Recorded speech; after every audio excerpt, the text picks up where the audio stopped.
The 13th month. The wind, infinite, howls and murmurs to the desolate ice. Ice Station 5, the last shelter before the indomitable cold. I was posted for a year of observation with Jacob Hadley. Our job? To record wind speed, temperature, and watch for enemy maneuvers. I signed up for the maximum stretch. 1 year in the tomb. The first month passed quick. All the little jobs were fresh. After the second month I improved my efficiency. By the third month it began to drag. There were few things to occupy us in the moments away from the observation room. We had a large bookshelf which ringed the mess. There was a chessboard built into the coffee table. I read more in the first 6 months than I read my whole life, but even books lost their allure after the 8th month. At first, Hadley and I ate together. We played chess in the moments of leisure between our shifts. The score was even at first, but after I studied a chess book for a month, I learned how to beat him with ease. After losing for the 5th time in a row, he would play no more. The final game was left unfinished. His king resting on its back, a tableau of his final defeat. We tried board games. He hated to lose. If I got the first set in Monopoly, he threw the board in the air. If I knocked a piece back in Ludo, the same thing happened. When I guessed correctly in Cluedo, he threw the board at the wall. After that, we stopped playing board games. I went back to my books, and Hadley went to his bunk. By the middle of the 12th month, the excitement of heading home perked us up. Our post was finally over. I was at the weather desk when we got the call from Wolf Base. I Station 5, are you receiving?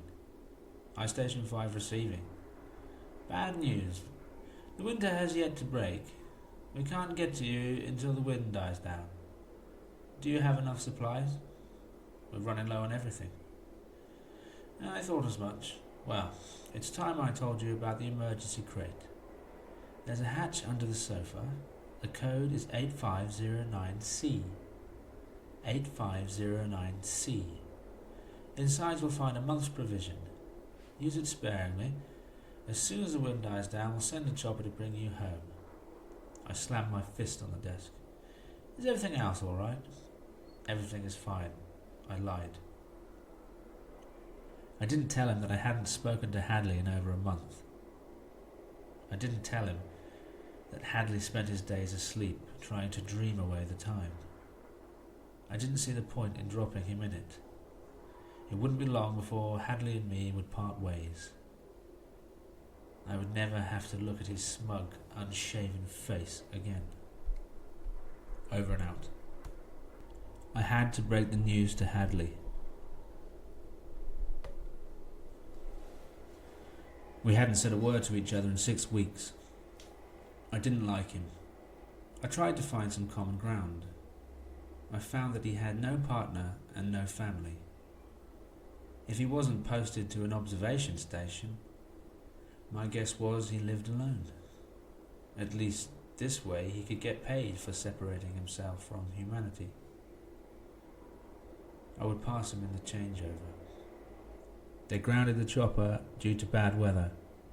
We have to wait until the wind's calm. Hadley said nothing. I thought you should know. They gave me the code to the emergency supply crate. I thought you should be present when I open it. The news of the supplies changed his expression. He went from indifferent to mildly interested. He almost broke his silence, then stopped himself.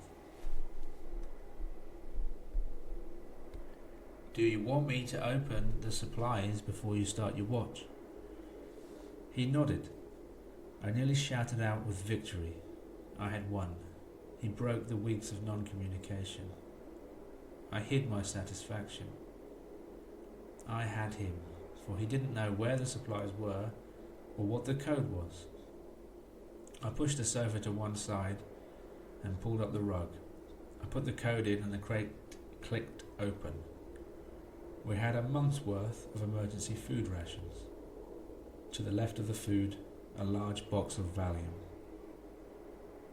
In the old days, they would have given us rum. We had one day before we entered the 13th month. There was an unspoken fear of the 13th month. If something was going to happen, it happened then. Maybe it was the point at which the wind finally breaks you. Maybe it was the depression at being stranded beyond your posting. Or maybe it was the limit at which two people who are caged together finally snap. The prospect of another month crushed me like a slab of granite. I looked at the rations. They were the kind that lasted for decades instead of months. All freshness was lost. It didn't satisfy the soul the way only fresh food can. I went back to my cabin.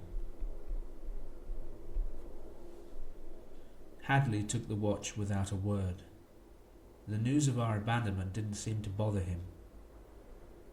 I couldn't shake the dread. Every new recruit heard the stories. One I will never forget was Bart Foxton. In the 13th month of an Arctic observation post, he snapped and murdered his watchmate. Not only did he murder him, he painted his cabin with blood. When they found him, he was naked, caked in dried blood and uncommunicative. He didn't respond. It was said he leapt at them and bit the first man he saw. They failed to restrain him and he ran into the ice, naked as a winter oak. It never gets much above -40 Celsius. He would have been dead within the hour.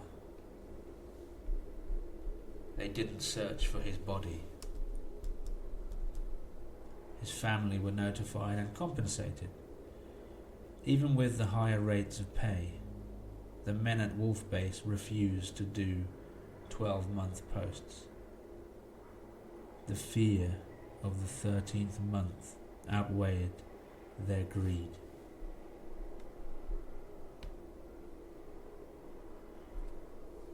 I was aware of the growing tension between Hadley and me.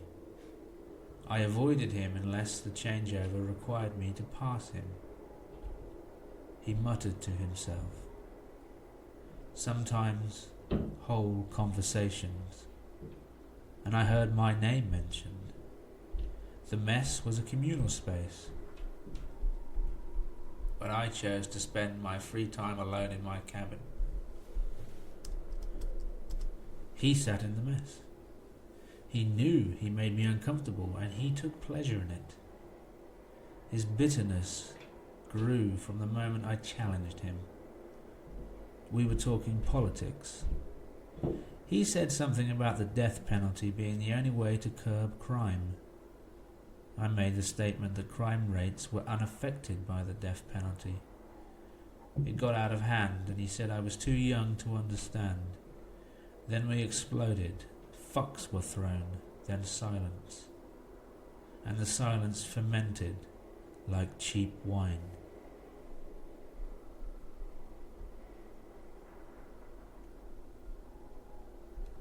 I went to get my breakfast and found the supplies heavily depleted. These were all we had. Hadley had been eating double rations.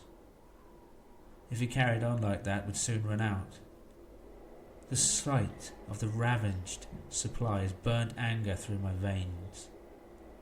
I grabbed half of what was left and locked it in my cabin. I left the Valium, for it clearly needed it more than me. I was content to go the rest of the time without speaking to the greedy bastard, but rage broke the barrier of silence. "Oi, Hadley, open up." The door to the viewing station remained shut. I pushed it open. The bridge was empty. He had left his post.